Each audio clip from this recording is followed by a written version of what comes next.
तेल्हारा ग्रामीण रुग्णालय राम भरोसे कंपाऊंडर कडून उपचारांच्या तक्रारी जबाबदार कोण? तेल्हारा ग्रामीण रुग्णालय येथे आरोग्य सेवांचा गंभीर बोजवारा उडाल्याचे समोर आले आहे। तालुक्याचे मुख्य आरोग्य केंद्र असलेल्या या रुग्णालयात डॉक्टर व नर्स वेळेवर हजर राहत नसल्याच्या तक्रारी सातत्याने समोर येत आहेत। परिणामी रुग्णांची तपासणी कंपाऊंडर कडून केली जात असल्याचे गंभीर प्रकार निदर्शनास येत आहेत। सलाईन लावण्यासारख्या महत्त्वाच्या वैद्यकीय प्रक्रिया देखील पात्र वैद्यकीय कर्मचाऱ्यांऐवजी इतरांकडून केल्या जात असल्याची माहिती मिळत आहे। आज घडलेल्या घटनेत तेल्हारा येथील गजानन वाने व अनिता संतोष सुपळकर यांची तब्येत अचानक बिघडल्याने त्यांना तातडीने रुग्णालयात आणण्यात आले। मात्र त्यावेळी डॉक्टर उपलब्ध नसल्यामुळे उपचार मिळण्यात विलंब झाल्याचे समजते। या घटनेप्रमाणेच इतर अनेक रुग्णांनाही अशाच प्रकारचा त्रास सहन करावा लागत असल्याचे नातेवाईकांकडून सांगण्यात येत आहे। खेड्यापाड्यातून मोठ्या अपेक्षेने रुग्ण या रुग्णालयात येतात, मात्र त्यांना वेळेवर उपचार मिळत नसल्याने नाराजी वाढत आहे।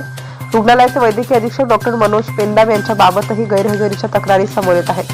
नागरिकांनी वारंवार विचारणा करूनही समाधानकारक उत्तर मिळत नसल्याचे सांगितले जात आहे। नर्सिंग स्टाफ देखील नियमितपणे उपस्थित नसल्याची बाब समोर येत असून त्यामुळे रुग्णसेवेवर परिणाम होत आहे। रुग्णालयातील मूलभूत सुविधांची स्थिती देखील अत्यंत चिंताजनक आहे। रुग्णालयात लावण्यात आलेला कूलर हा ड्राय अवस्थेत असून उष्णतेच्या दिवसात रुग्णांना दिलासा मिळत नाही। शौचालय व बाथरूमची स्वच्छता राखली जात नसल्यामुळे रुग्ण व त्यांच्या नातेवाईकांना मोठ्या प्रमाणात गैरसोय सहन करावी लागत आहे। आरोग्य केंद्रातच अस्वच्छतेचे चित्र दिसत असल्याने नागरिकांमध्ये संताप व्यक्त केला जात आहे। याशिवाय अनेक रुग्णांना किरकोळ कारणांसाठीही अकोला येथे रेफर करण्यात येत असल्याचे दिसून येत आहे।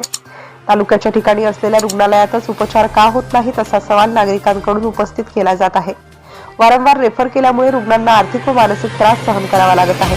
एकूणच तेल्हारा ग्रामीण रुग्णालयातील कारभाराबाबत गंभीर प्रश्न निर्माण झाले असून संबंधित आरोग्य विभागाने तातडीने याकडे लक्ष देण्याची गरज निर्माण झाली आहे।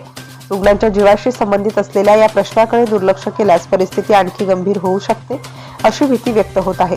दोषी अधिकाऱ्यांवर योग्य ती कारवाई करून रुग्णालयातील सेवा सुधाराव्यात अशी मागणी नागरिकांकडून होत आहे। DCN न्यूज करिता संपादक सागर खराटे। आम्ही इथं गजानन वाने यांना 1 तासाआधी घेऊन आलेलो आहोत आणि इथं कुठलीही प्रकारची सुविधा नाही आहे। इथं फक्त एका कंपाऊंडरच्या भरोशावरती हा दवाखाना चालू आहे। डॉक्टर इथं क्वार्टरमध्ये फक्त झोपा काढलेल्या आहेत। त्यांनी कॉल केल्यावरती इमर्जन्सीत सकाळून मी एक जीव गेलेला इथं आणि आता पण 2 पेशंट इमर्जन्सीमध्ये होते। आता एका लेडीजची तब्येत खराब झाली, डॉक्टरने 4-4, 5-5 वेळ कॉल करून राहिलो तरी डॉक्टर यायला तयार नाही आणि तिथून फक्त एक उत्तर देतात की आम्हाला इथं आमच्या हाताखाली दुसरे कोणी डॉक्टर नाही आहे आणि ECG तेच लावतात, ते ट्रीटमेंट करणारा एक कंपाऊंडर डॉक्टरचं काम जर करणारा तर या डॉक्टरचं काम काय आहे इथं? या डॉक्टरनी काय करायला पाहिजे इथं? यांनी का फक्त नुसतं क्वार्टरवरती झोपा काढण्यासाठी यांनी क्वार्टर दिलेले आहेत का इथं? यांनी कॉल केल्यावरती यांचं काम आहे इथं हजर राहणं। इथं आतमध्ये 3-3, 4-4 पेशंट आहेत, त्यांच्या तब्येता खराब होऊ राहिल्या तरी हे डॉक्टर यायला तयार नाही आहेत।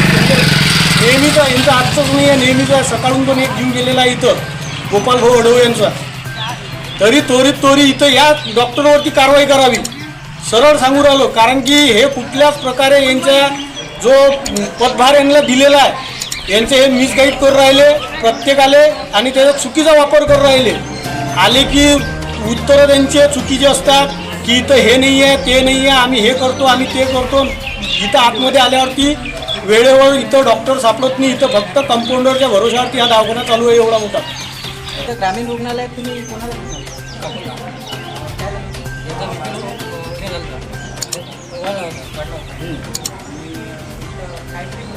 काही फक्त एक सलाईन लावली लागले आणि